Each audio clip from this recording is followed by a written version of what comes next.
You gotta march right up to this woman, right? You look her right in the eye. You lean forward, right? Just real almost all the way. And you let her lean forward just another little bit until you're just a lip's distance away from each other. And then you just tell her how much you hate her. Welcome to the Sunday Movie Marathon. I thought you were going to go with, you just tell her, Scooby-Dooby Wawa. Old meme, bro. Sorry. Not this episode. Yeah, that was last week's episode. We need a new gimmick for this week. I'll think of something. It's me, Mario. Woohoo! Hello, I'm Luigi, and Oh, will you? Yeah, when you said there's like a surprise in the intro for this week or last week's video, I was expecting something longer, but I was so happy that it was Scatman John. He's an and icon. I thought it was always a piss take when Max said Scooby Dooby Wawa. I didn't realise that's actually what he said. Yeah, he said He it was in the an master. interview. Yeah. Well, the master of scat. The master at scat. The more you know. Not until our EP comes out, then we'll have a new master scatter. We'll see. You guys heard about this bittersweet news about the iCarly revival not starring Jeanette McCurdy? How about that? Do you reckon they'll just get like Spencer to wear a wig, just act like her? Maybe. Nah, they'll kill her off or something. Wasn't he like 30 years old during the filming of the seasons? I think so. He must have been like his 40s now. Because there's Drake and Josh as well. Yeah, because when I watched Hannah Montana, like when I was 12, like the very few episodes I watched, apparently like the guy who played her brother on there was like 30 at the time of recording that, was playing like a teenager. Yeah. Yeah. Always weirds me out finding that out, because I'm like, just imagine being the actor. I read the article on the iCarly official Twitter they posted.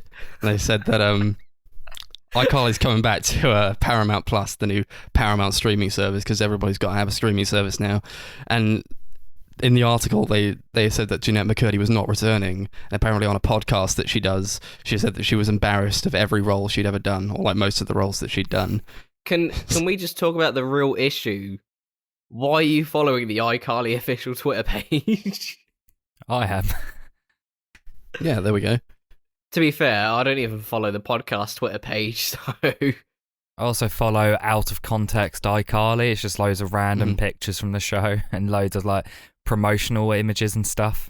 That is amazing. So, for those of you that don't know, last year, when we were allowed to briefly meet up during the summer, we did an iCarly marathon where we just played iCarly drinking games.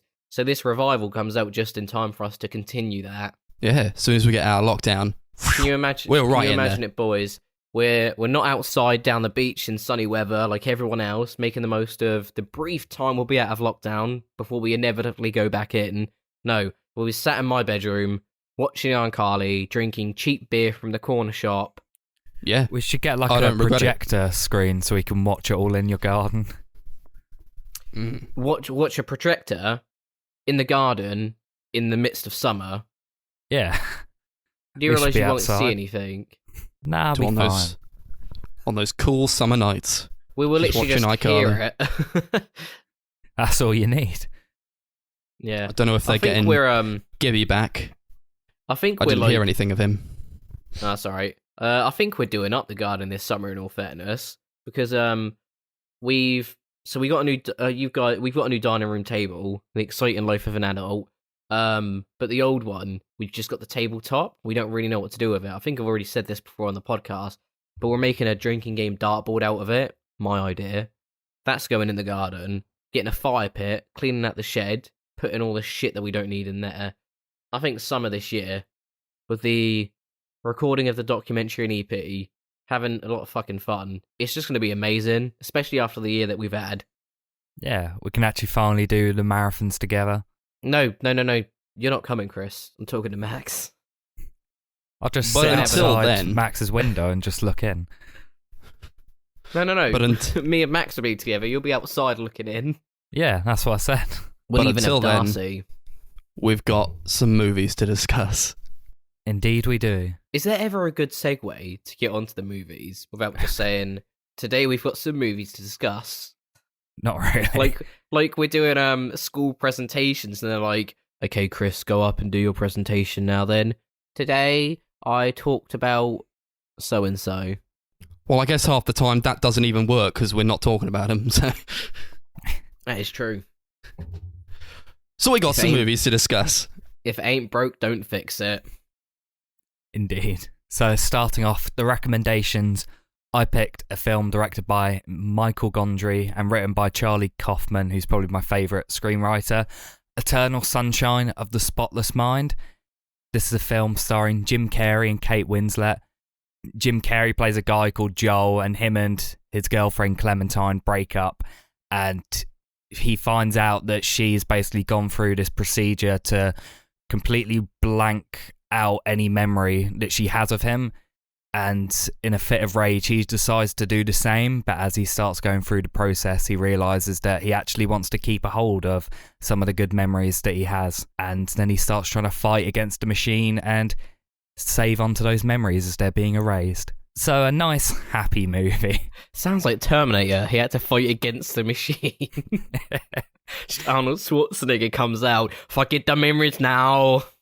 I'm not very good at the Arnie impressions. So what does everyone think of this film? I love it. I think it's amazing. I've seen it 3 times now. I watched it for the first time after a pretty bad breakup. So maybe that's not like the best movie to watch after a breakup, but so I like at the first time, I just kind of felt like really numb afterwards. I was like, oh, damn it. So Should have tried something like I don't Pet know. Sematary. Yeah, I don't know if I would recommend it if you'd like going through something like that. But No. now, and I still loved it then. But it's just a really great movie. I love Charlie Kaufman, as Chris does. I think he's a great screenwriter. Also one of my favourites.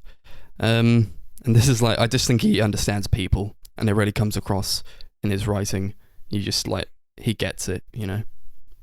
Yeah, all his films are like about just what it is to be human, like about human identity and emotion and stuff like that. So, I went through Jim Carrey's like IMDb of all the back catalogs of his movies, and I was just like looking at a few of them, thinking like, what have I seen him in? And like, what would be my favorite movie that he's in? And after looking at like every movie that he's been in that I've seen, I would have to say that I think this is my favorite Jim Carrey performance. Yeah, 100%. This is like a very different performance for him. Like in most of his roles, he's playing like that over-the-top, loud, comedic guy that like people like Will Ferrell and stuff play nowadays. But this is like a very restrained, quiet, awkward performance from him. Yeah, man. Like when I was watching it, like within the first like 20 minutes of being introduced to the two characters and just seeing Jim Carrey's like persona throughout the movie, throughout those 20 minutes, I was just thinking back to like movies like Bruce Almighty, Sonic when we went and saw that, even back to like the Riddler from Batman and Robin way back in the day, and I always put Jim Carrey in the same like boat that I put people like Robert Downey Jr. in, where they're always typecast, playing relatively the same character in pretty much all the movies that they do. But this movie like completely shocked me. It was such a good performance from him, and to play something that was a complete 180 of everything that I had seen him in before, it was really refreshing to see it. And I thought I'd be bored of this movie because I googled the synopsis just before starting, and I was like, okay, this sounds like it sounds like a good movie, but not really something that like I would be interested in watching. But like literally like, 20 minutes in, and it wasn't even the story that sucked me in, it was just Jim Carrey's performance. And then when I sort of got invested into that and then focused on the movie, which by God, this movie confused me more than I thought it would. I fell in love with it. It was amazing. It was really good. It's a very weird movie, very strange. I think Charlie Kaufman he understands a lot about like the human condition and just like what people think day to day, I guess, or just like how people feel like they should react under these kind of circumstances, but you don't really see it in a lot of movies. So I just think his style of writing is really great. I think Jim Carrey does a great job. It's like one of his best performances, maybe his best. I really also like The Truman Show as well. He's also great in that. And also like just all the acting is really great. Like Kate Winslet is amazing. You've got like the minor characters like Elijah Wood, Mark Ruffalo, and Kirsten Dunst. They're really good too. I just think it's like a powerhouse of a movie. Yeah, there's a lot of like big well-known actors. Like looking now, it's like, oh yeah, a lot of A-lists in this movie.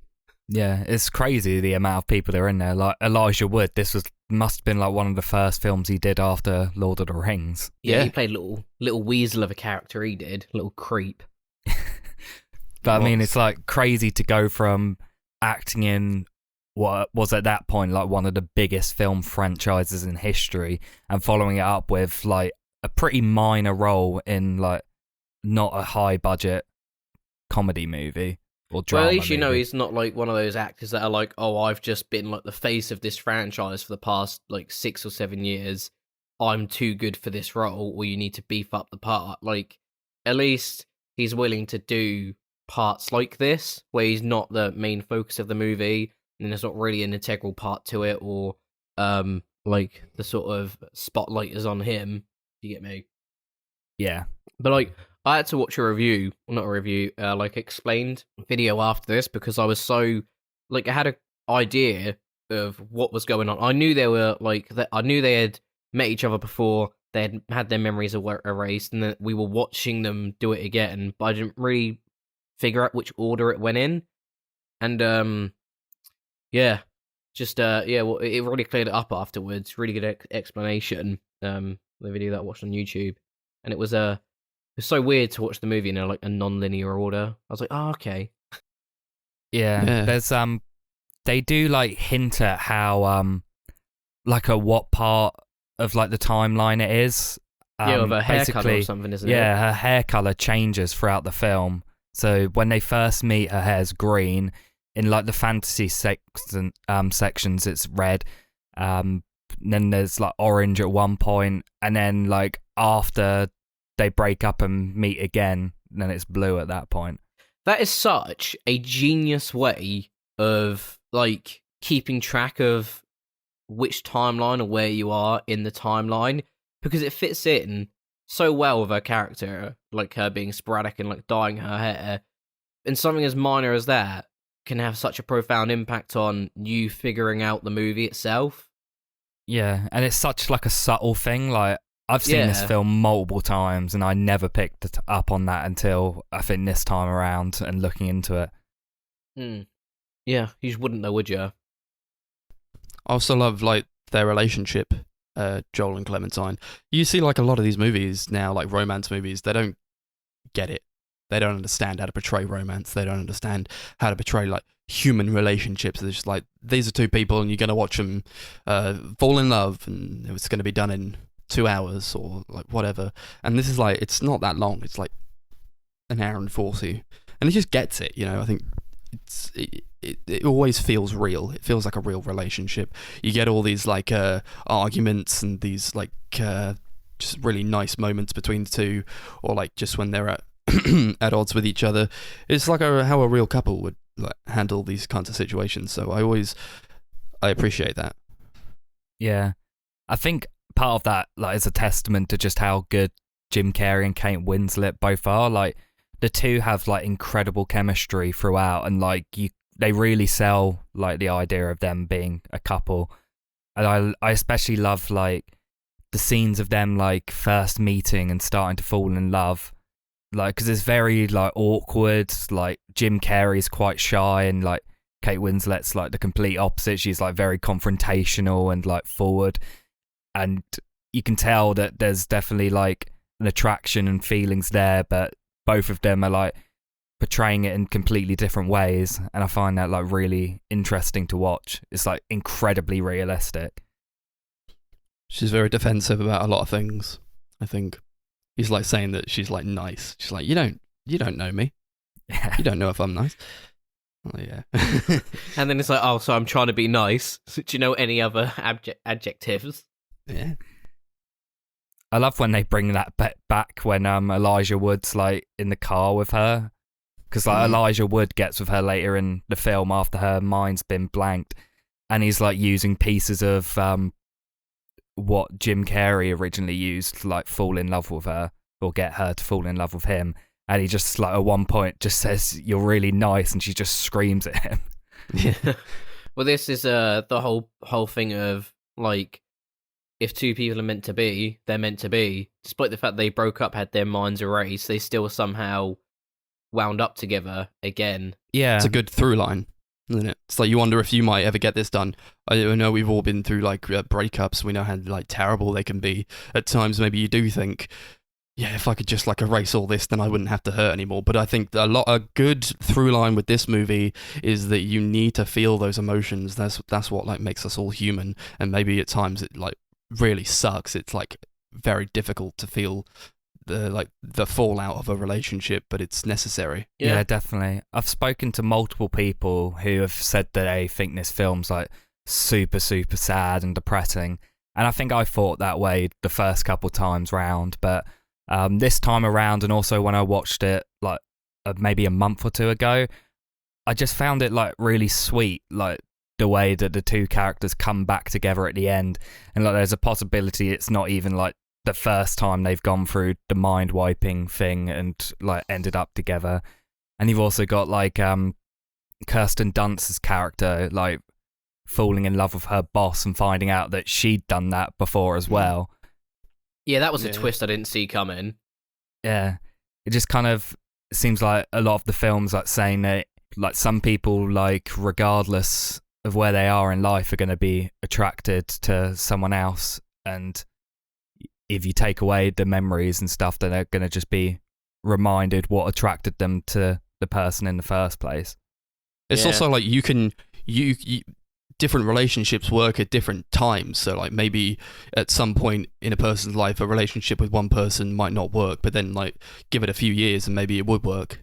Yeah. Well, that's the whole point of relationships, really, isn't it? It's the whole point. You need to go through them in order to grow as a person. I mean, I think we've all been through a breakup, like Max said, where we felt like shit, but I'm pretty sure it's had some part to play in the people and characteristics that we have nowadays, or that we are now. Yeah, it helps you develop as a person. Mm-hmm. I think that's what the movie's trying to portray. Like, I agree with Chris, it's a very sweet movie, but I also feel like it's really liberating as well. Yeah, I think generally the writing in this film is just incredible. Like you said, Max, Charlie Kaufman's someone who really understands like the human condition and stuff. And like watching this film, he creates something that's like pretty much universally relatable to anyone who's been through a breakup or been in a relationship, and like after like felt intense pain and wanted to like forget everything, and then coming to terms with it later on in life. I think he just does an incredible job of portraying that in such a short run time. And I also just generally love his writing style. He's an incredibly poetic writer. A lot of his writing is just like poetry at times. There's like brief bits of comedy, which I really love. All the comedy in it's like super witty. I feel like if it was directed by Spike Jonze again, who directed Being John Malkovich and Adaptation, Charlie Kaufman's two previous films, I think maybe it would have been a little bit more comedic. And I actually kind of appreciate the fact he didn't go with him again and picked a different director, because I think maybe if it was a little bit more surreal and comedic like those other two films, then it might have taken away from just how like emotionally powerful this story is. Yeah. I feel like he's a person with a lot of self-doubt, and he communicates that through his writing. You see that with like Adaptation, and also with Eternal Sunshine, where Jim Carrey's just like Joel's just like in his head thinking about like, what am I doing? My car's wrecked. Did I do that? I don't even remember what happened. And then he like takes a train out to Montauk. He's like, I don't know why I did it. It's just an impulse. It was like, maybe that's something that Clementine would be able to do, but not him. And I think that's like the sort of thing where it's like he takes this train out to Montauk. He doesn't know why he does it, and that's like really impulsive. And he's not generally impulsive, but she is. And maybe that's like residue left over from like how she impacted his life. No, she told him, didn't she? Yeah, but then he forgot about it, you know. Do you really forget though? She told him in the dream. Yeah. I like the dream sequences. I didn't realise a lot of the movie would take part during them. No. Yeah. It was really good though. Really great editing, really like scatter shot and like just like different effects, like people's faces being like wiped away or like things vanishing and appearing in different places. A car falls out of the sky. Really creative, great artistry there. Visually, this is an incredibly creative movie, just in like every single way. Like a lot of the film, like the way it's lit, some of it's like a lot of natural lighting, but then there's bits where like it looks like a lot of it's done like using handheld cameras, and like there's like a lot of like overexposed lighting, and like there's bits that literally look like they're lit up by torches, which I think is like a little spotlight on it. Yeah, I think that's like meant to be like a linked to the sequence when they first meet and they're going through that house with torches, because that whole scene's just lit up with them holding the two torches. So I was thinking maybe that there's a link between that, and that's the reason why it looks how it does. Those were really like creepy moments for me as well. I feel like this is like a really horrifying concept to have your entire memory of someone wiped. This is like a very psychological, visceral concept, but I really enjoy it.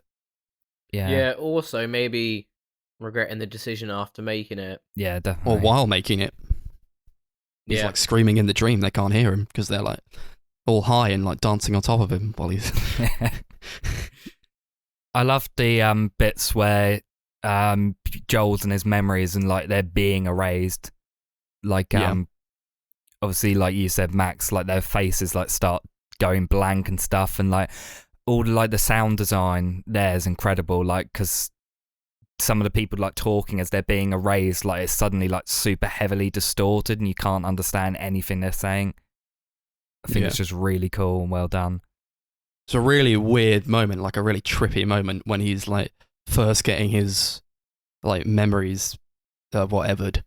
He's in like the room, the doctor's room, and then he talks to the doctor. I forget his name. And he's like, "I'm in my head already, aren't I?" Because he can see himself with like the head thing on.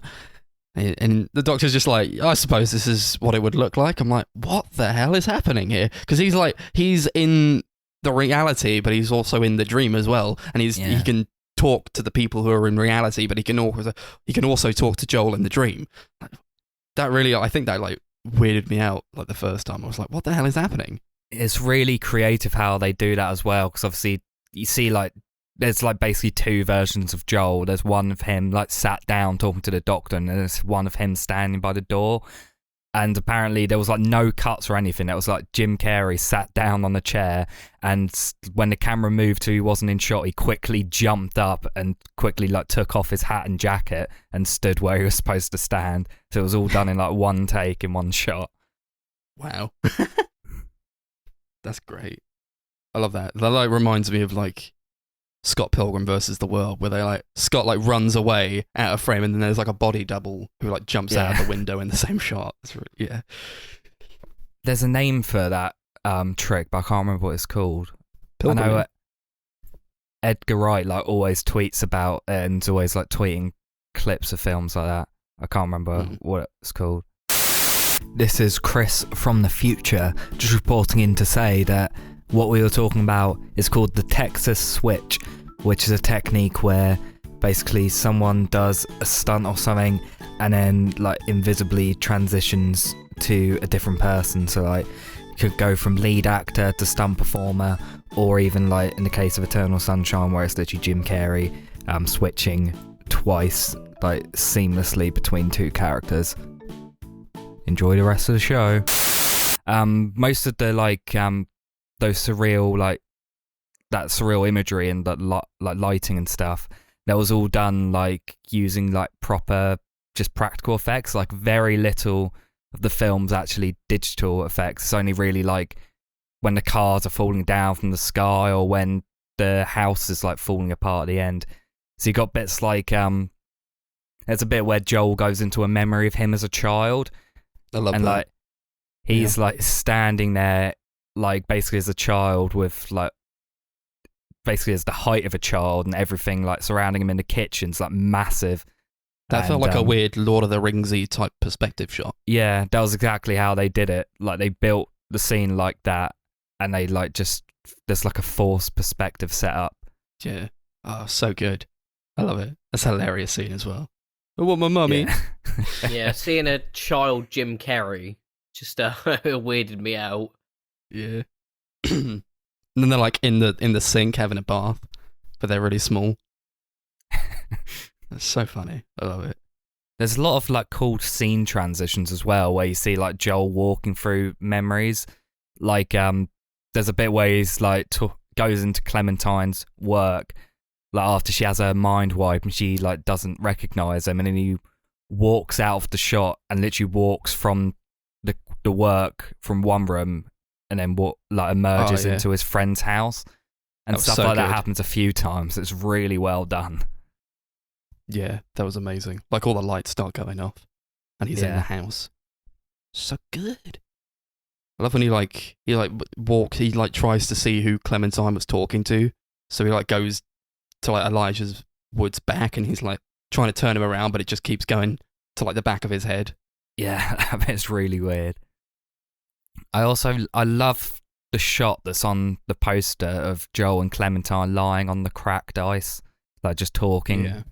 That's like one of my favourite shots in any film. It's such a great shot. Yeah, I think everyone would agree with you there. You like look up like the screenshots of that movie, like half of it is just that. Yeah.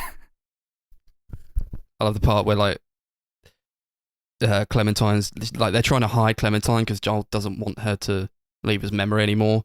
So she's like, hide me in your humiliation, and it like cuts to him like having a wank over some furry porn.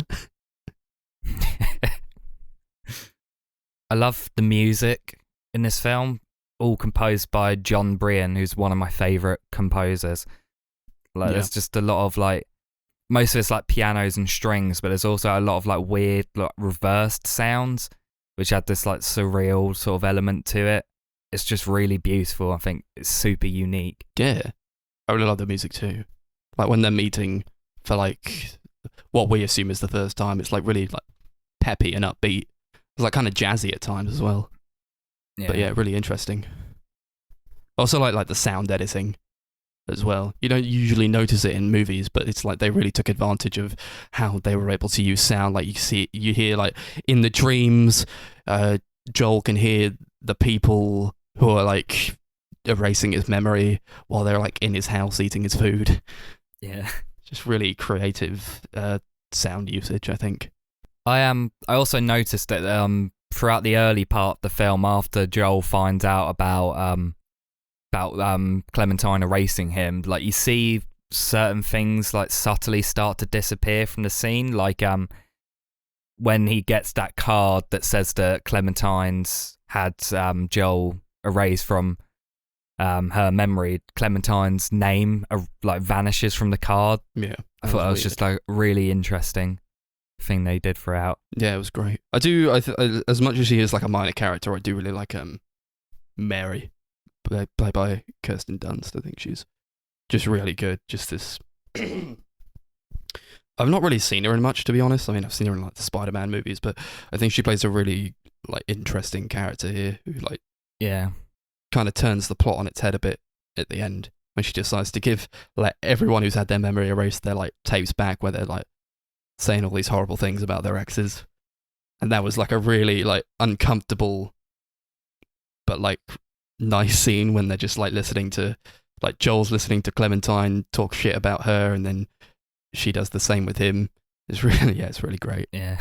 I like Mark Ruffalo as well. It's weird seeing him like as a fairly young actor compared to like him in his mid to late 30s as he is now, maybe even older. Yeah, I think he's older than 30. Yeah, he must be. You don't really see him in like much, to be fair. No, all I can really think of is like this, Zodiac, and obviously the MCU films. Yeah. But I don't think I have anything else to say. I don't know about you guys. No, I've literally said everything that I thought about the movie. Yeah. I guess I would just say that it's a very emotionally fraught movie. I think it'll resonate with different people differently, depending on like where you are in life. It definitely had that effect on me when I first watched it, and then like it's a different kind of experience when I watched it recently for the podcast. I just think like the writing is great, the acting is great, and just yeah, I get a lot out of these like really small moments, or just like when they're trying to like smother each other with the pillow, and then like she's like, all right, now do me, and like Joel pretends to be dead. But yeah, it's just like, and it is, as I said, it's very uplifting and very nice, but it's also, a lot of it's quite sad, and I resonate with that a lot. So ratings. What are we going to rate it out of? Sunshines. Oh, okay. This is an incredible movie. It's incredibly powerful, beautiful, super well written movie with incredible visuals and acting. I love it more and more every single time I watch it. It's an easy 10 out of 10 for me, 10 sunshines. This is quite possibly my favourite film now. I just love it so much. Yeah, very nice. Yeah, I love it too. I think it's amazing. I think it's a movie maybe you would have to watch more than once, but it's not like a kind of chore movie where you just like, I guess I'll watch this again to understand it. You don't. It's the kind of movie that I always go back to, at least. And it is one of my favourite movies. I love it. So I'm going to give it 10 sunshines out of 10. Oh, pretty high ratings.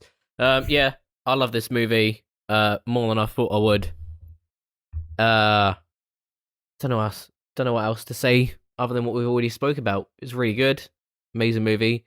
I'm gonna give it a 9 sunshines out of 10. Nice, very cool. Now we got my movie that I recommended from my favourite director, Denis Villeneuve. It's from 2013, and it is called Prisoners. In Prisoners, 2 young girls are abducted in a Pennsylvania suburb in broad daylight. In the ensuing police investigation, Keller Dover, played by Hugh Jackman, the father of one of the girls, takes matters into his own hands as an intricate web of mystery and deceit reveals itself, and Detective Loki, played by Jake Gyllenhaal, uncovers a grim series of clues that indicate that maybe this may not be such an isolated incident. What do we think of Prisoners? Yeah, this is a great movie. I hadn't seen it since it first came out. I think I can't remember how I watched it. I think I might have torrented it like not long after it came out, and then I got the Blu-ray straight after, and I've not even touched a Blu-ray since I got it, so I was glad to finally get to rewatch it. Well, this is awkward, isn't it? No, I really liked this movie as well. Nice. I looked at the runtime and it was 2.5 hours, and I was like, oh, fuck me, this is a long movie. I was like, how can a movie about kidnapped kids be 2.5 hours long? But yeah, after finishing it, there is a lot to unpack in this movie. And I will say, whenever I heard Hugh Jackman shout in this movie, he sounds exactly like he does in the X-Men movies. So that's all I thought. But other than that, yeah, this movie was great. I loved the acting between Jake Gyllenhaal's character and Hugh Jackman's character.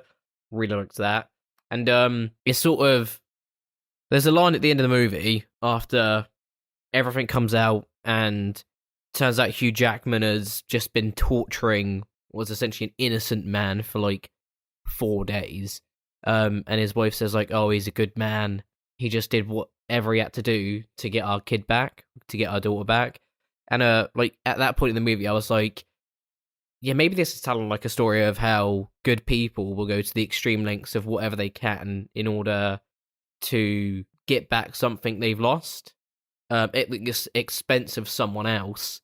And I will say, by the end of this movie, I really did not like Hugh Jackman's character. I thought he was a complete arsehole for what he did. And the ending where it just cut off after what is essentially Jake Gyllenhaal's character is going to discover where he is in the end. I was like, no, just give me the ending. Let me see it. I'm not saying it was a bad ending, but it was definitely I was like really ready to see more. But yeah, it was a good ending. Yeah. Yeah, it's definitely the kind of ending that maybe I think it'll either gel with people or it won't. I really enjoy it because I think that after that it's pretty much self-explanatory what's going to happen. Yeah. So I guess I don't really need to see what happens afterwards. Yeah, exactly. No, I think it fits the story well to end it there because I don't think you could end it after like Joel being discovered. Not Joel, sorry, that's the last movie. Hugh Jackman's character being discovered, and then obviously being arrested for keeping someone captive.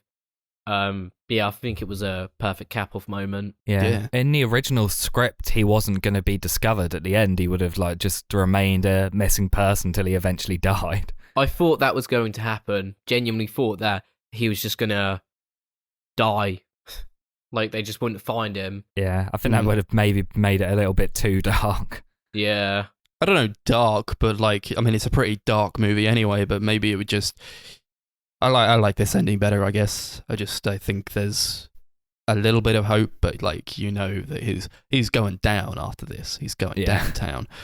I think this is probably one of Hugh Jackman's best performances, and contrary to Connor, I kind of just sympathize with him all the way through, even though what he's doing is like horrible, but I understand where he comes from, and I never get to the point where I don't like the character. Yeah. Yeah, maybe you're fine with people torturing innocent people. I'm not.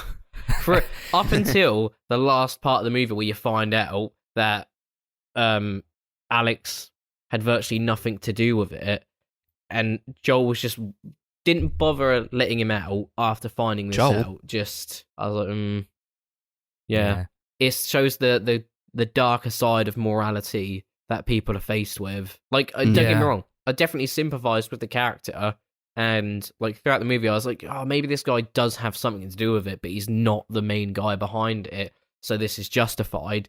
But by the end, I was like, you've psychologically scarred someone for the rest of their life for doing nothing wrong, at the expense of solving, like getting your family back together. You're tearing another one apart.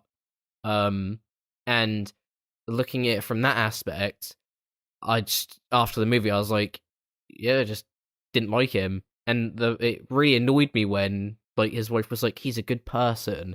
And I was like, yeah, would a good person really torture someone though? Yeah, I think a big part of the film is Denis Villeneuve basically puts it into your hands whether Hugh Jackman is a good person or not. Like, it's up to your like interpretation, basically. Like, I'm kind of in the middle between you guys. I completely understand what he's getting at, and there are points where I'm like, yeah, I completely see why he's doing that, but then there's also parts where I'm like, yeah, you're going way too far right now. I think that's kind of the point that he's trying to get out with that character. Yeah, he definitely got a lot of like tunnel vision, I think, to where like he's not really getting anywhere searching for the kids in the woods. He's got to take it into his own hands. I understand that. I don't think what he did was right. Absolutely not. It was terrible what he did. But I guess it's like, does it make him an inherently terrible person if he's doing it for what he believes is the right reasons? Nah, it's probably doesn't make him a terrible person, but you can still dislike him. Yeah. Like, because I think we all, it's like, because you never really know what you will do in that situation, do you? Like, no one does. It's the whole thing of like, people would talk about like what they'll do, like if they get into a fight on a night out, but until you get in one, you never actually know what you would actually do.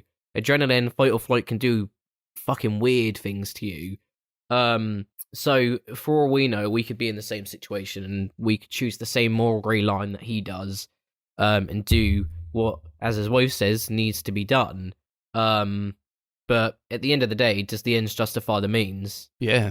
And obviously in the case of this, there's like the other family, so he's he's got the other family who they're friends with, and their kid's gone missing as well. So the wife and the husband find out what he's doing, and they don't really stop him. Like, the wife doesn't really stop him, but she doesn't help him either. So I guess that's kind of like a morally grey area as well. It's like, on some level, they feel like what he's doing is justified, and maybe that'll help out as well. Of course, it doesn't. Yeah, I think it's like everyone's trying to cling onto as much as they can. Like, there's no... Throughout the movie, it doesn't seem like the police are getting any further into it or getting any closer to finding them. And yeah, I think it's just like trying to cling on to whatever hope you can have. And obviously, him being like this Alex guy being a suspect and then trying to run from the police. Excuse me. Would definitely see why they're just especially the wife's line was like, "Yeah, we're not going to help him, but we're also not going to stop him." He's also got like Alex has like the IQ of a 10-year-old. Loki says, Detective Loki. There's like this line where he says, "I've just spent 10 hours questioning this boy." Like, he doesn't even want to refer to him as an adult. So like, how can he be culpable for the things that have happened when he doesn't even know like left from right, really? Yeah. Yeah, exactly that. I love Paul Dano in this film who plays Alex. He's so good in it. Like, he's one of my favourite actors, and I think this is one of his best roles. Like, he's just really great at playing just that like confused man-child, basically. What else has he been in? I think There Will Be Blood's like his biggest film apart from this. I don't know. Oh, right. He's not been in loads of like huge movies. He's mostly just in like smaller dramas. Yeah, even though he doesn't have a lot of dialogue in this movie, just the way that he acts and portrays the character, I thought was really good. Apparently, it draws from a lot of like real life experience and like personal stuff. I read. Yeah. So like he kind of seeks out roles like this, but he does it really, really well. Yeah, definitely. All the acting in the film is just incredible. Hugh Jackman, I think this is my favourite performance from him. He's just incredibly intimidating and terrifying all throughout. Jake Gyllenhaal is, of course, really great. Like, plays this like passionate detective who literally do anything to get answers. He reminds me a little bit of his character from the film Zodiac in a way, which is also a great movie. And then you got Terrence Howard and Viola Davis, who are also both really great in the film, playing like smaller secondary roles. They're both great as well. Yeah, great cast. There's like, I think Jake Gyllenhaal just got the part without an audition because he'd worked with he'd worked with Denis Villeneuve on Enemy, which was from the same year, and they had like such a good time doing that movie that he got the role without an audition. Apparently, like Ryan Gosling auditioned for the role as well, but obviously he didn't get it. But he got Blade Runner 2049. So yeah, there's like a lot of people who used to be attached to this movie. Like people who were like previously attached to this it was like in circulation for a while. Mark Wahlberg was going to play Keller, who Hugh Jackman played. Leonardo DiCaprio was attached at one point. Christian Bale, Bryan Singer was attached for directing at one point.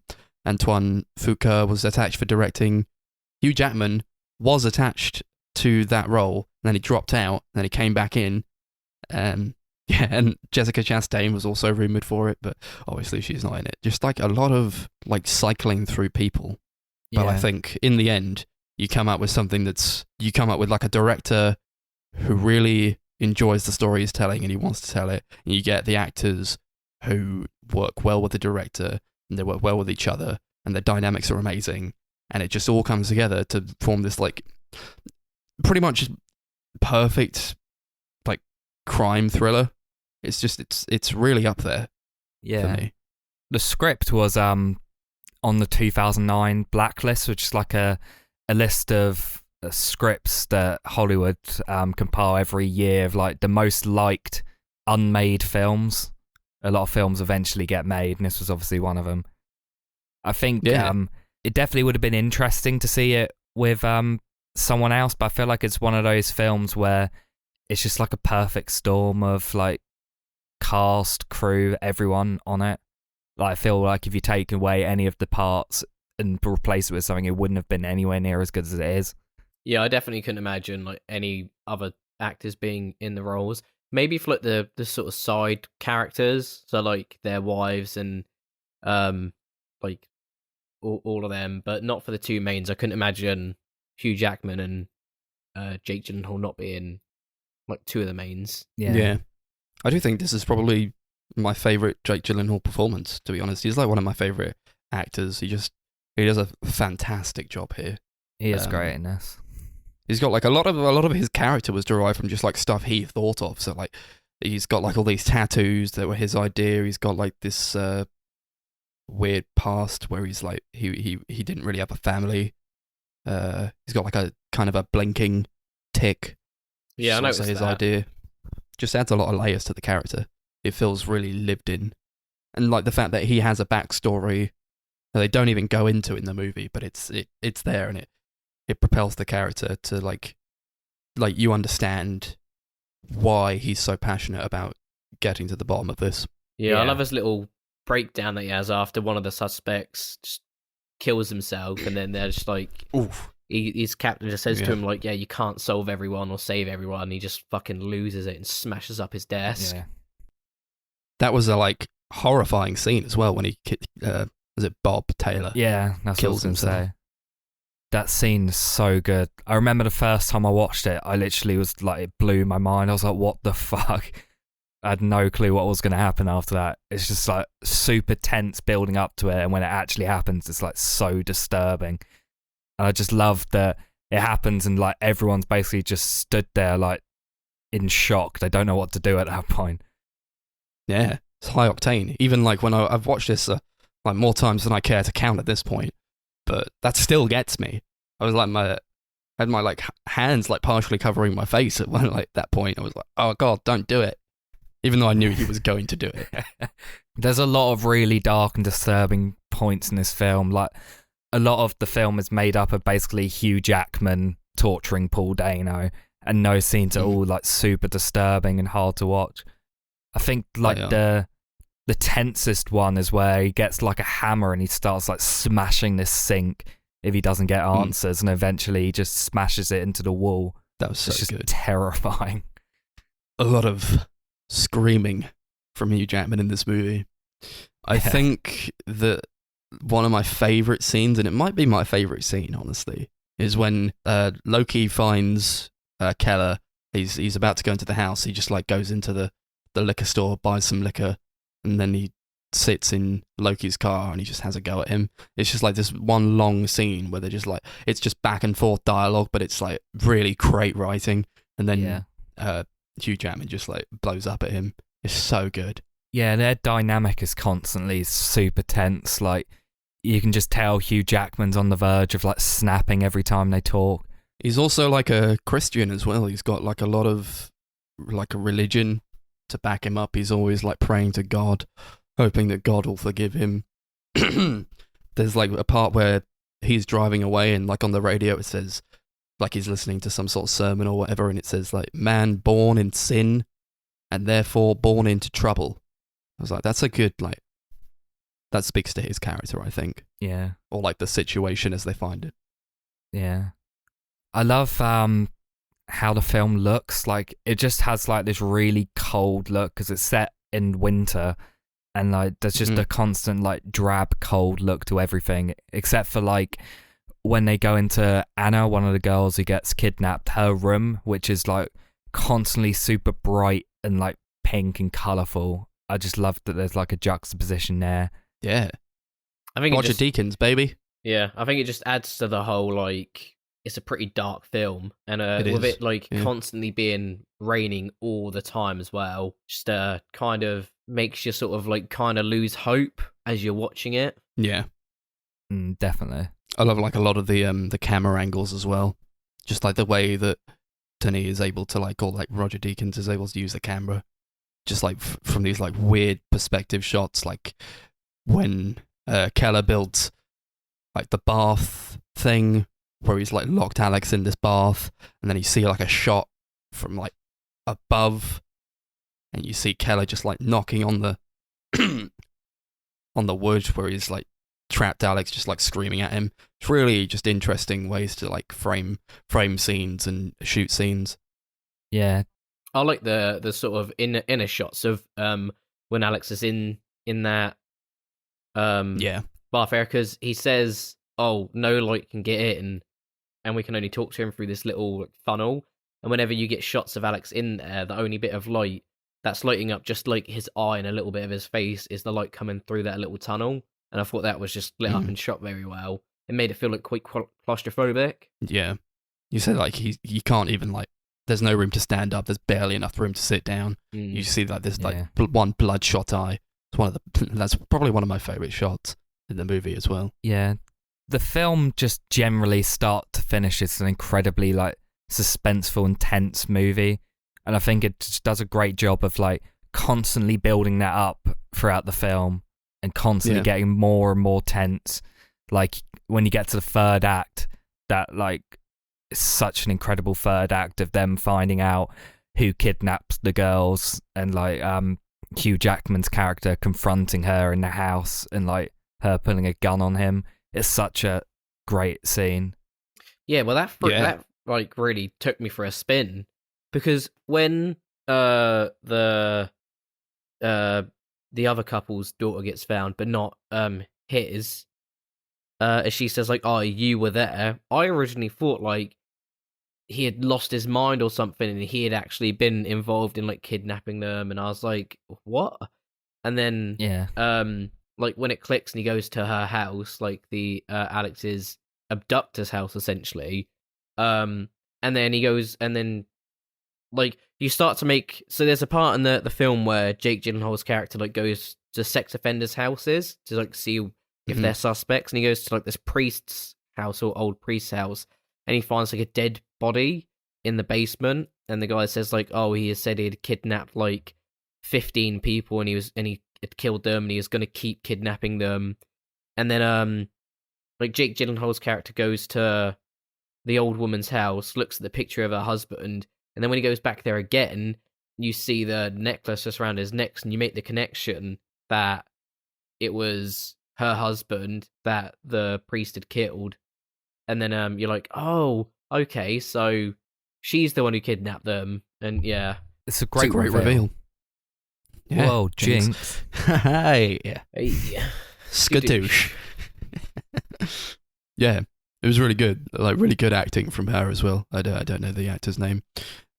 Also, like I really love Grace, Keller's wife, who's just sort of like deteriorating throughout the movie. She's like so sad the whole time, just like most of it's spent like asleep because she can't handle it, like taking this medication. She's like, "Oh, you made me feel so safe," because he's like he's a guy who's like prepared for anything. He's got this like bunker in the basement full of like a survival bunker, and then like so you see like how she deteriorates, how she loses faith in him, but like she still loves him. And then like there's a scene where Bob goes into their house and he steals some clothes to frame like to like frame it as if like the girls were dead, and then she hears him but she doesn't see him, and then she has to tell Loki about it, and he doesn't even believe her really, because she's so like distraught all the time. She's like become this like really unreliable character to him. Mate, she should have really just had a Sunny D. She would have felt much better. Can't go wrong with a bit of OJ. That's what they're all missing. Do you think Hugh Jackman maybe would have calmed down if he had some Sunny D? Yeah. If he hadn't hit the bottle. Yeah, probably. He should have walked out the shop instead of walking out of a bottle of vodka. He should have walked out of a tub of Sunny D. Yeah. Just getting my vitamins in, man. Leave me alone. I found it also tense, the scene where where Detective Loki goes to his old home, and he's like looking round, and you're like, "Oh, is he gonna find like Alex stuffed in this little makeshift torture room?" And he gets so close to it, and then he gets a phone call, and he's on the phone, and he just like skims past the room. And Hugh Jackman's acting in that scene just portrays like, you can see in his face that he's so fucking scared that he's gonna get found out, but also that he's just leading him around this house like so confidently. And Jake Gyllenhaal's character gets a phone call, and he's like, "I've got to go," and just like legs it. I thought that scene was really tense when I watched it. Yeah. Hugh Jackman's really good in that scene. Like, he does a great job of portraying someone who is kind of a good liar, but also it is kind of obvious that he's hiding something. There's like just something about the way he speaks. It's like constantly obvious that it's not 100% true what he's saying. Yeah. Also, it's just like, it's the shots of where he's leading, obviously, Jake Gyllenhaal's character around the house, and then he wanders off on his own, and Hugh Jackman's character just like sort of leans up against, he follows him in the room and just leans up against the door and doesn't say a word, and it just like, it changes from him being in control, showing him around, leading him where he wants him to go, and being the one to like make conversation, to then when Jake Gyllenhaal's character just sort of wanders off and he loses his nerve and he's just like completely silent. He's just up against the wall. His like demeanor completely changes, and it's very natural. That's a good way because we all do it. It's exactly what would happen in that scenario. Yeah. That's a good way of showing like a power shift in dynamic through like exactly. the camera work. And then the camera work alone, it's just like really powerful stuff. I love the music throughout. I think it's is it Johan Johansson who composed it? It is. Yeah. It is. Yeah, it's like very So much good. his like signature style, like eerie string sort of sounds, but it's very minimalist, but I think it does a great job of like adding to the suspense and tension. And there's also a bit towards the end as they're doing like the dig to find Keller, where on a radio, Radiohead song Codex plays. And I didn't know if that was like maybe a reference to Insondi, his previous movie, where it starts off with a Radiohead song. I thought maybe there's like a link between that. Yeah, it might be. I also love the score.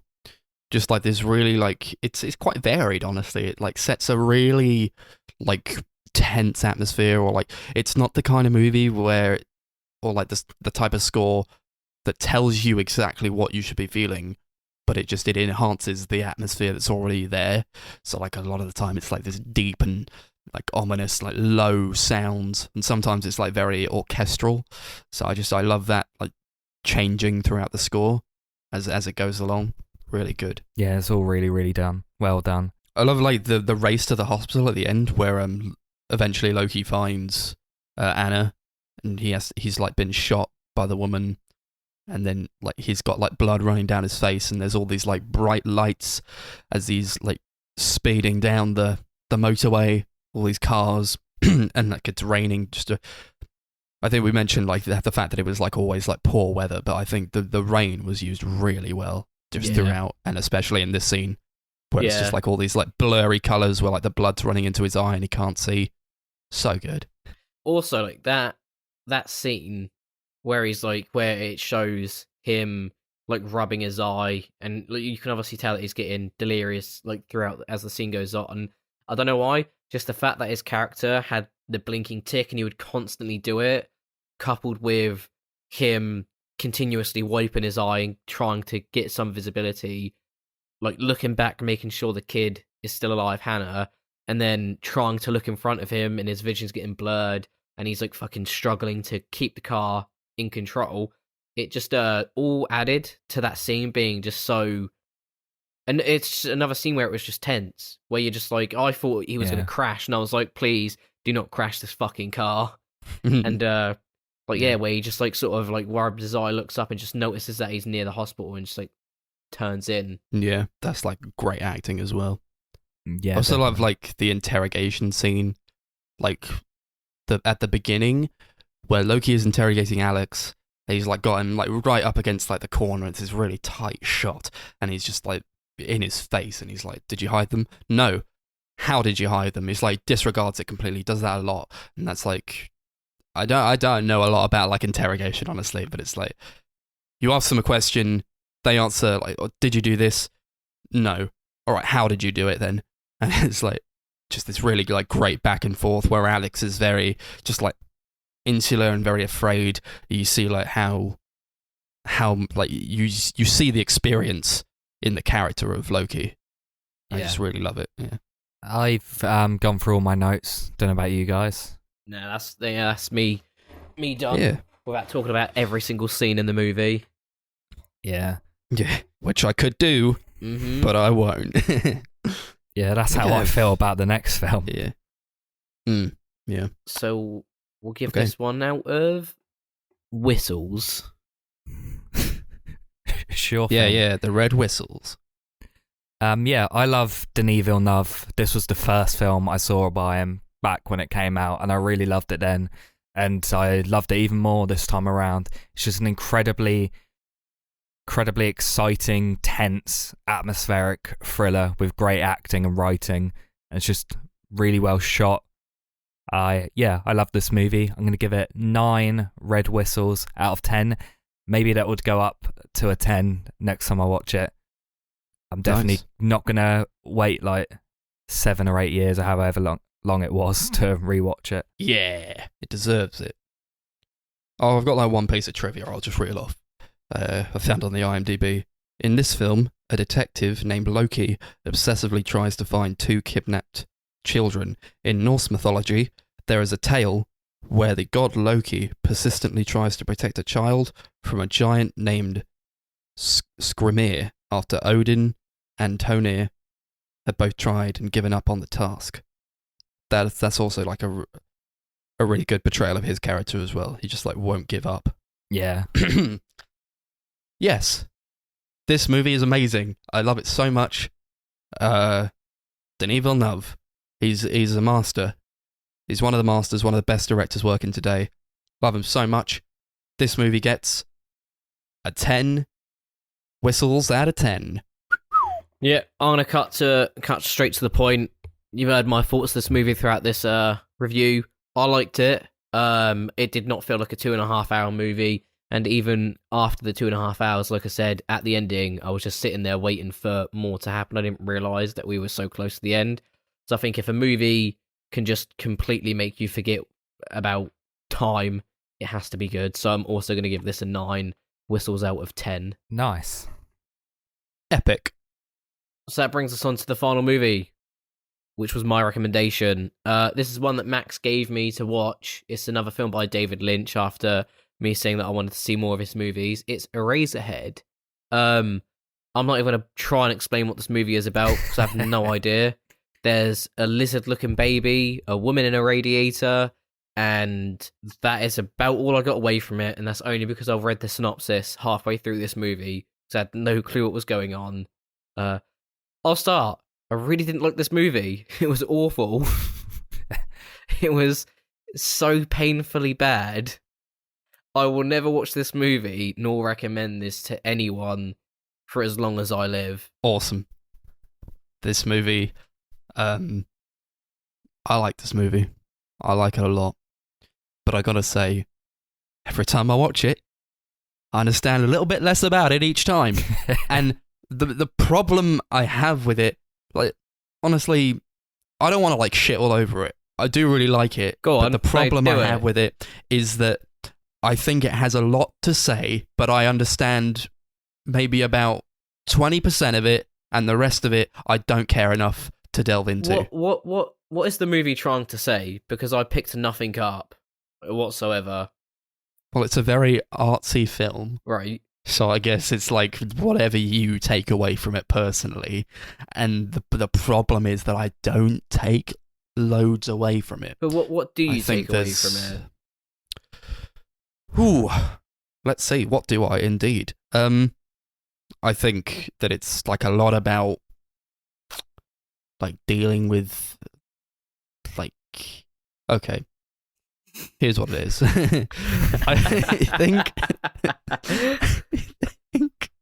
I think there's a lot to do about a lot of things, as with every David Lynch movie. There's not one specific thing, but I get a lot about like the monotony and the ache of just like life, doing what's expected of you, and ultimately that leading to kind of like misery. I get a lot about like family dynamics and situations, how you kind of want to act in certain situations but can't because of social constraints.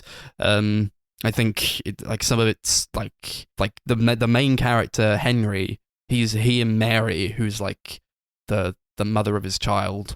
if you can call that a child. Yeah, a kid. They're not like exactly. Yeah, they're not like That's what that Alex close, Jones has been warning but, us about for years.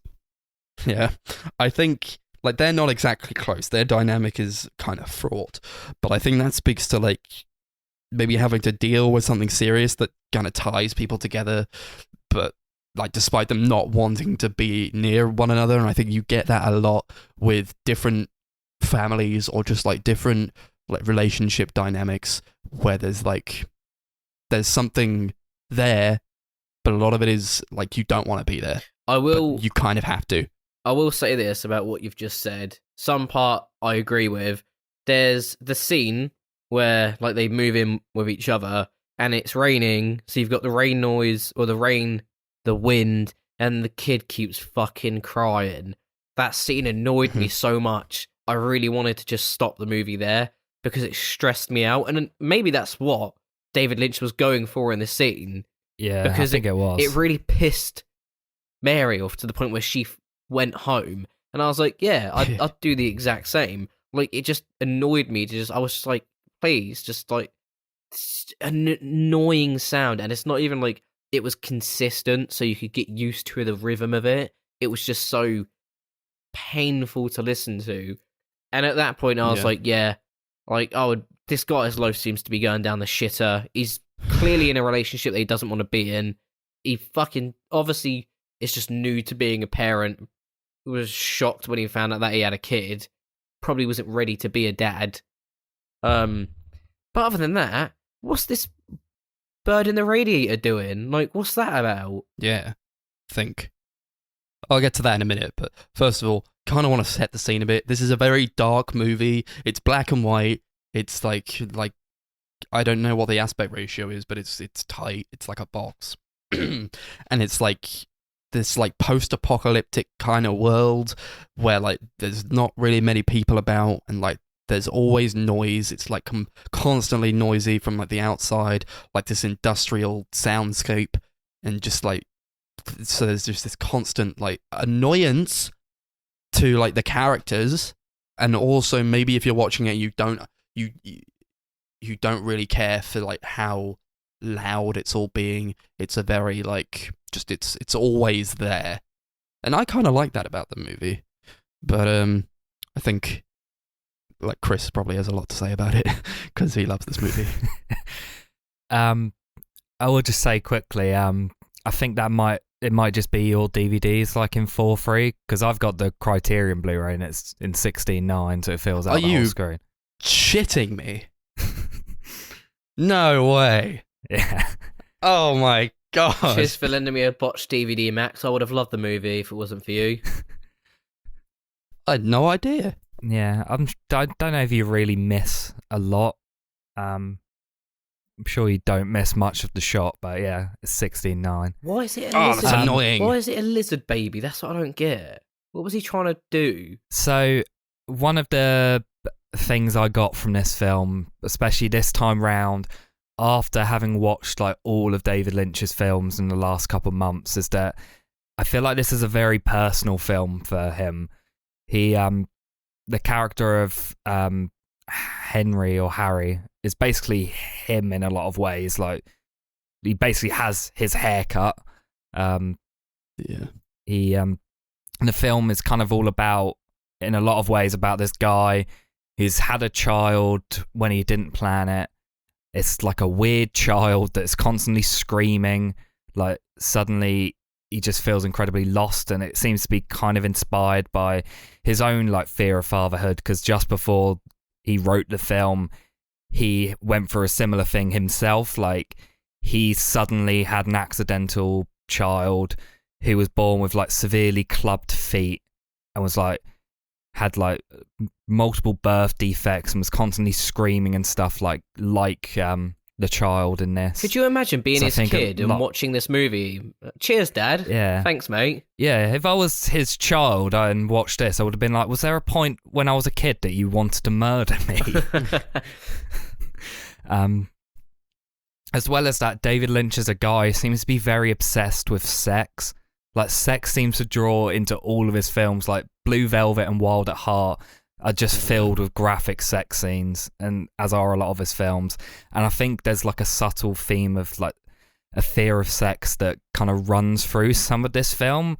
Like there's like the child basically looks like a massive sperm in a way, like its body is like really thin and its head's like a weird like oval shape.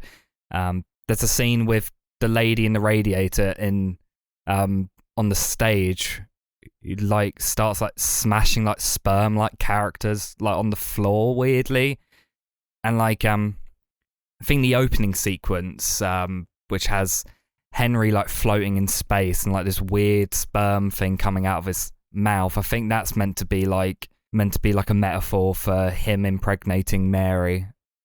There's a lot, like Max said, there's a lot that's being presented here, and it's hard to pick up everything in one go. Maybe I'm just too dumb to like I wouldn't watch say any David Lynch movies, because everyone that I've just watched, I've been like, what?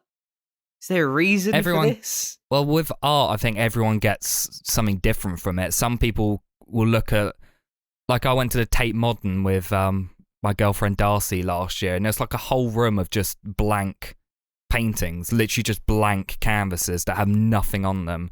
And some people will look at that and go, oh, it's genius, it's meant to portray this and that. And other people will look at it and just go, it's a fucking blank bit of paper. Yeah. And I think it's the same with something like this. Like, I can watch it. I've watched it many times, and I like constantly connote like loads of different things from every scene, to the point where I don't know if any of it means anything.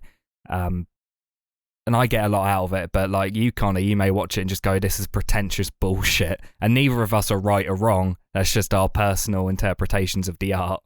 And that's part of the reason why I love not just this film, but David Lynch in general, because he gets something out of his audience, whether it's someone like watching the film, having like a profound experience and like interpreting loads of stuff, or someone watching the film and just being like, that was bullshit. Yeah, I wouldn't even say it was pretentious nor bullshit. It was just, didn't like it. That's fair. So fucking weird. Just didn't connect. And, like, at not one point throughout this film was I entertained. It didn't get me thinking. The only thing it managed to do successfully was annoy me. And maybe that's just my take on what David Lynch is trying to portray. Maybe if I had a child myself and it wouldn't shut the fuck up, maybe I'd be annoyed with it. Maybe it's my inner... Yeah, maybe. Maybe it's me, like, coming to a realization that I don't want to have a fucking child yet. Like, maybe David Lynch is trying to teach me that, but Jesus Christ. Maybe that is. Maybe this is actually just like David Lynch telling people to wear condoms from now on. I could not imagine, like... This is the issue that I have when I watch films like this. Because we've watched a few films. It's mainly Max's films that he recommends in, like, foreign languages that are made really early on, where a lot of the film industry was focused on making something that's very artful with a bit of meaning behind it and not just the shit that we get nowadays. And when I watch stuff like that, I just don't get it. Like, I do not understand the point of it. And that clouds my judgment for a lot of these movies because I do not get them whatsoever. To me, it's just a bunch of random scenes put together with some really convoluted plot over it. Well, not convoluted, but just like a fucking lizard kid. Where does the lizard kid come from? Why is it a lizard kid? It was premature. And why does it blow up at the end? Because it was having a bad time and it was ill. Having a bad day. Yeah, just been cut open, so... And then he cuts, like, its lungs, and I'm like, you just killed your child. Yeah. It's just, yeah. I think that whole final sequence is just him just snapping, yeah, like, and just killing the child. And the reason why it suddenly gets like huge and giant, like it's like its face is just like flying around the room. I think that's like possibly to so show weird. The guilt of what he'd done suddenly like becoming overbearing and overcoming him. It's and then you get the bit with like there's like a rock that explodes, and then there's like Henry finally like goes into this huge white space and sees the lady in the radiator before the film just abruptly cuts to the end. Yeah. I think that's possibly him, like, meant to be a metaphor for the guilt overcoming Henry and then him killing himself. Yeah, it was such a, like, I did not expect it to end there, and it was such, like, a fucking batshit ending as well. Like, not batshit bad, I mean, it was just, like, madness, and then it just ends. It's like, it gets you anxious and builds you up, and then it just cuts to white, and you're like, okay. Yeah, and then it cuts, and then the credits are like this, like, really, like, jazzy elevator, like, music. It's just, yeah. Oh, man. Fuck this film. I think a lot of it kind of drags. Like, maybe it didn't bother me before, but it kind of bothers me now, because, like, there are some shots that are just so needlessly long and static, and, like, maybe they're trying to convey an emotion, but if you're not, like, emotionally invested in the film, what can you get out of the emotions that it's trying to portray? And I get that a lot with this movie, so unfortunately that sort of contributed to me enjoying it a bit less this time round. That being said, it's still really good, and I think, like, a lot of it is very, like, funny. I think David Lynch injects a lot of humor into his movies. There's, like, just like these, like, really awkward, like, family interactions as Henry goes round to Mary's to meet her parents, and there's just this, like, whole, like, sequence where they're all, like, going haywire and they're all, like, panicked or whatever. Like, the mum goes into the kitchen and, like, the grandma's just, like, sat there on a chair, and then she puts the salad bowl in the grandma's lap and then goes from behind her and, like, makes her toss the salad and, like, I was like, it's like a vegetable tossing vegetables. That's funny. And then she, like, puts a cigarette and then she, like, puts a cigarette in the grandma's mouth, just lights it and just leaves her there. It's so funny.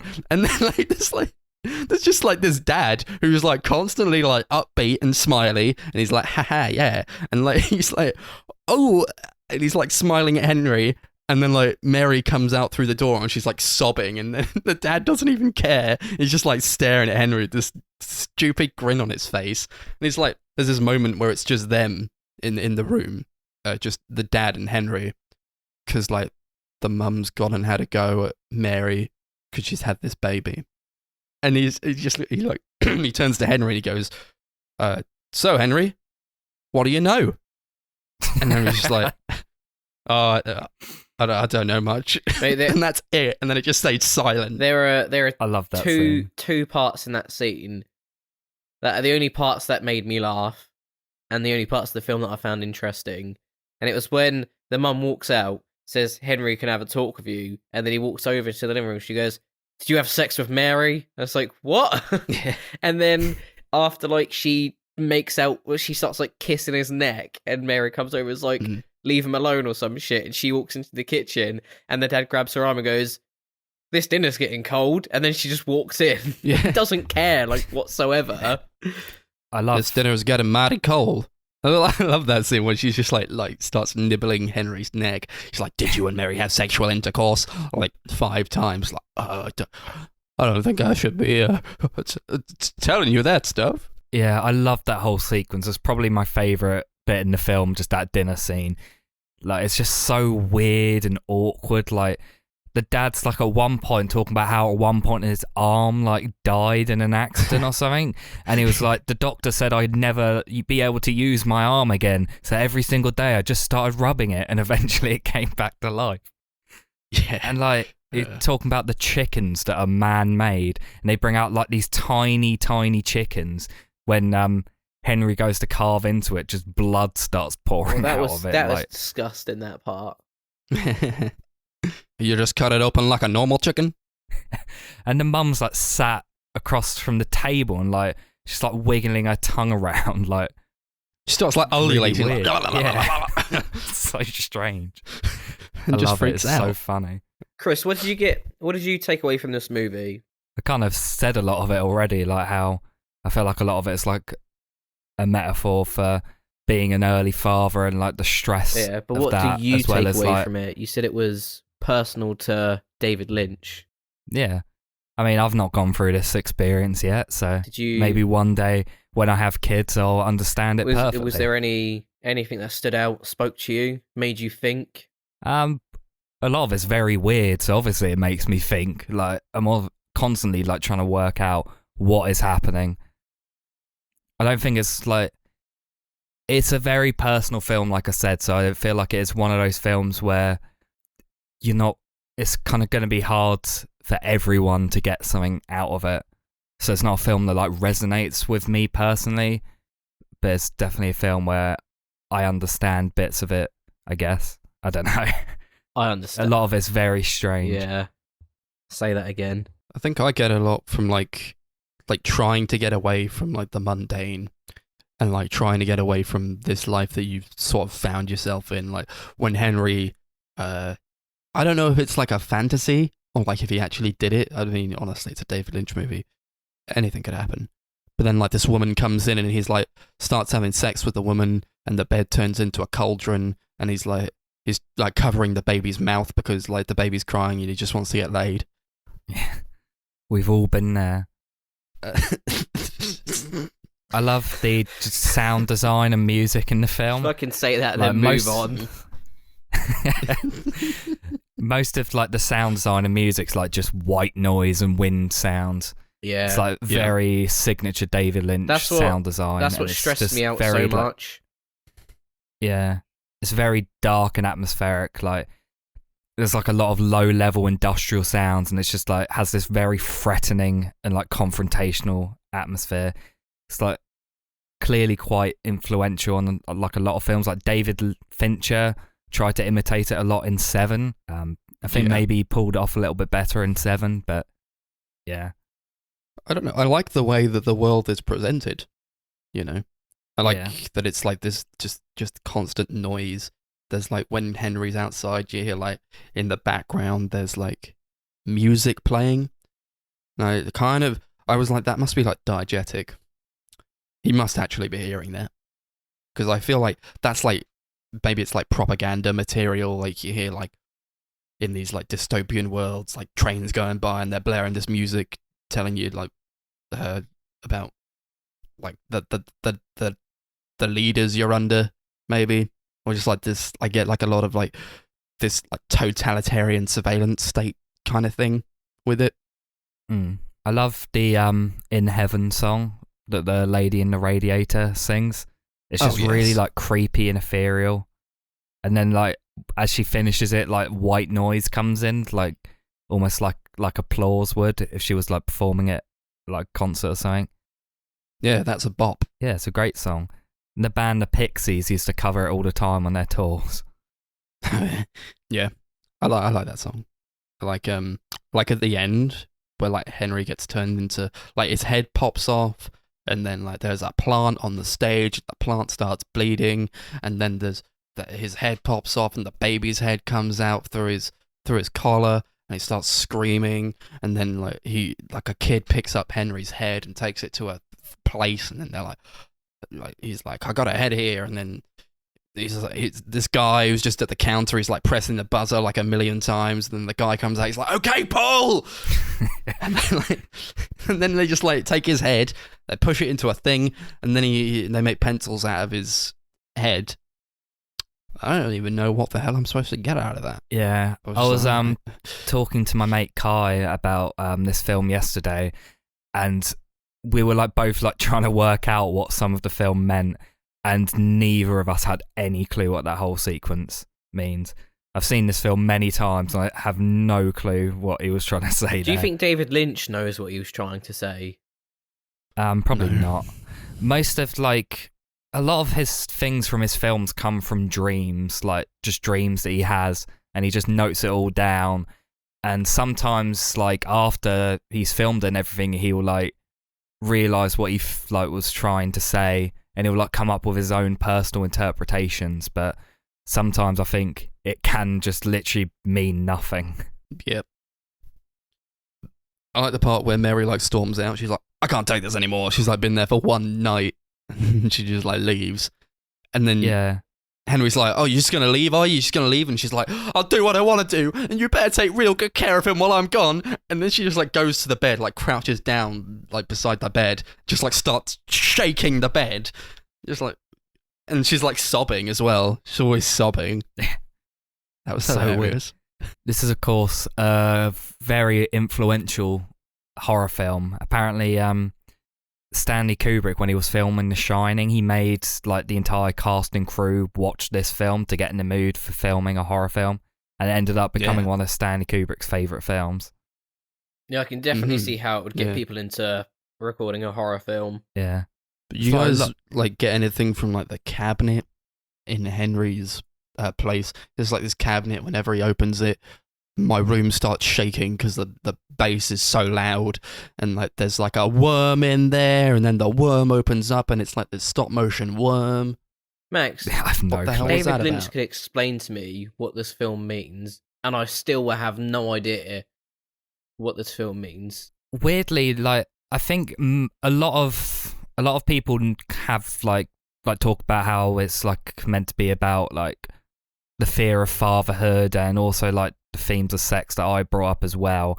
But David Lynch has always said that I watched a documentary on the Criterion Blu-ray called Eraserhead Stories, which is just David Lynch sat in front of a microphone for an hour and a half just telling stories.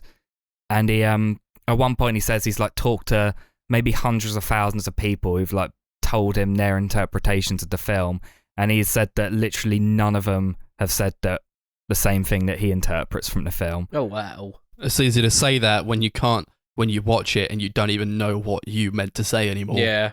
Yeah. There's a lot of weird production details on the film. Obviously, the quote that Max brought up in the podcast a few weeks ago about the dead cat that got engrossed in tar, that was obviously when filming this. And he shot an entire sequence with this dead cat that was covered in tar, and then he cut it out in the end. The film took over 5 years to film, and like over that time, like many of the sets had to be torn down and then rebuilt in different locations. There was like a year period where David Lynch literally just lived in the bedroom and would like sleep in that bed, and he just lived on the set.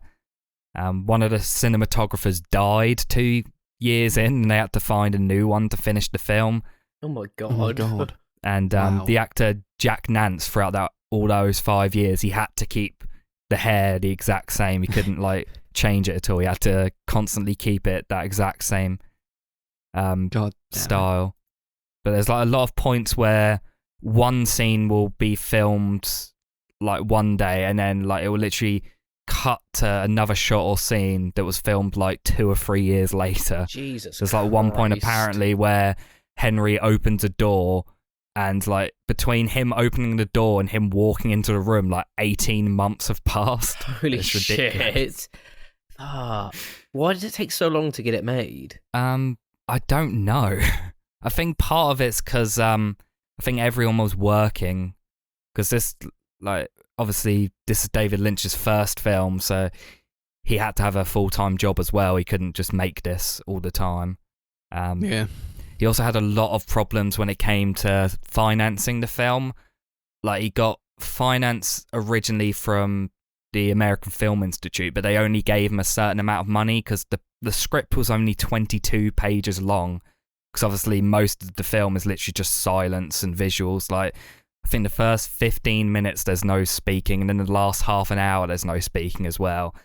And I think a lot of people were like very hesitant giving this guy loads of money to film like an hour and a half film that only had a 22-page script. So I think that came into it as well. Yeah, man. Yeah. I kept thinking about like the production of this movie. Like, imagine like making this movie, but like everything that you're seeing is just in color. I can't even imagine like what that would look like. Yeah. So like the black and white is so ingrained in this movie. I couldn't even begin to imagine what it would look like if it was in color, but it works really well. I could talk for hours about this film, but I think maybe if you don't have anything else to say, Max, we should maybe wrap it up. Let's wrap it up. Nice. Yeah, David Lynch is my favourite director. This was like one of the first films I saw by him, and it was like the first film where I watched it and I was like, this guy is fucking insane. I want to watch everything he's done. And I think because of that, I just have a lot of personal attachment to the film. I think that's why I love it so much more than because I think it's like an incredibly well-made film or an incredibly deep film. I think a lot of it is because I have such a personal attachment to it. Like, anytime I watch it, I'm just taken back to when I watched it for the first time in college and came in the next day and spoke to other people who'd seen it and trying to work out what it means. I think because of that, this is one of my favourite films. What are we going to give it out of 10? Disgusting babies. Yeah. Disgusting babe. Oh yeah, apparently that was like a baby calf or something. Like David Lynch wouldn't like A real one? like a dead one. What the Fuck me. David Lynch wouldn't tell anyone what it was, but like everyone thinks it's like a baby calf.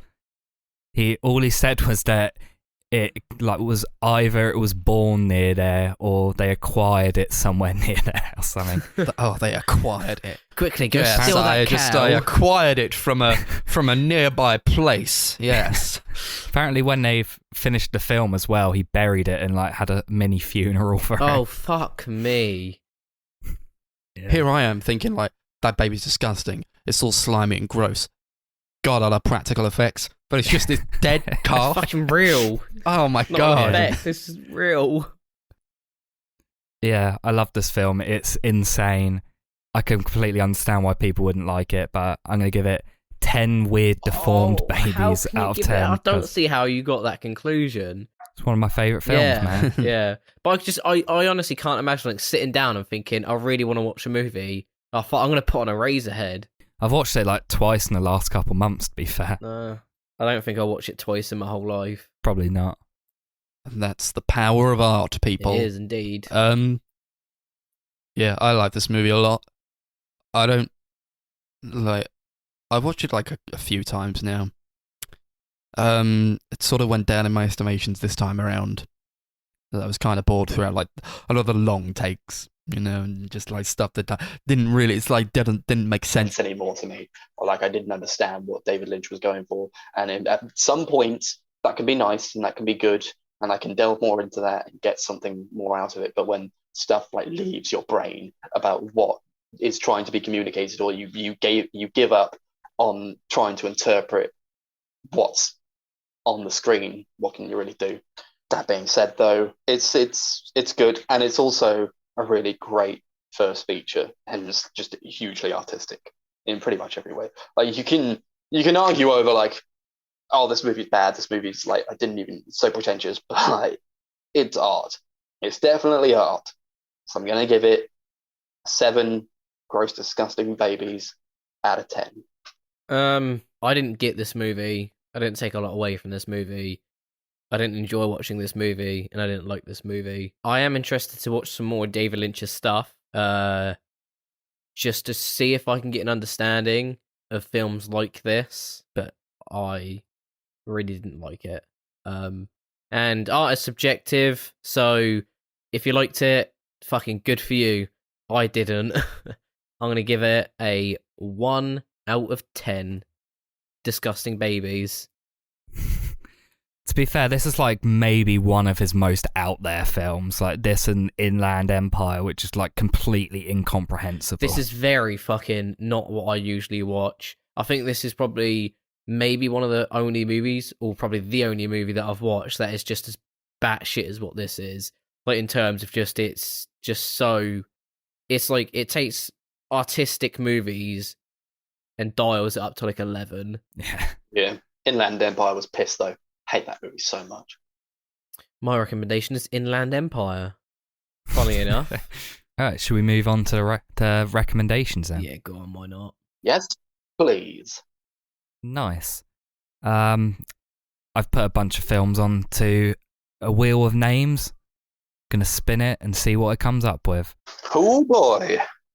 This is a film I've never watched. It's on YouTube, so we can all watch it on there. But it's a film by a director I've been getting into recently.